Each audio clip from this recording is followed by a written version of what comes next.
Juda ko'pchilik bemorlarda implantatsiya jarayoni juda og'riqli o'tadi degan xavotir mavjud. Aslida ham shundaymi? Implantatsiya jarayonidagi og'riq asosan ikki xil bo'ladi.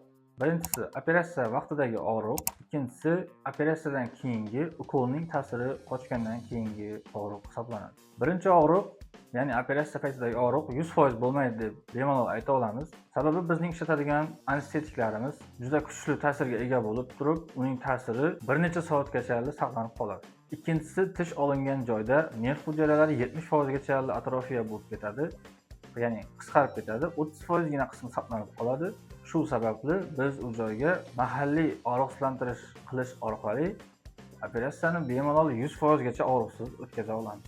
Ikkinchi og'riq bu operatsiyadan keyingi og'riq bo'lib, juda ham kam simillovchi og'riq bo'ladi. Bu og'riq bitta og'riq qoldiruvchi tabletka ichgandan keyin o'tib ketadi. Implantatsiya jarayoni og'riqli deb yurgan bemorlarimiz uchun xulosa: jarayon 100% og'riqsiz. Biz buni kafolatlaymiz.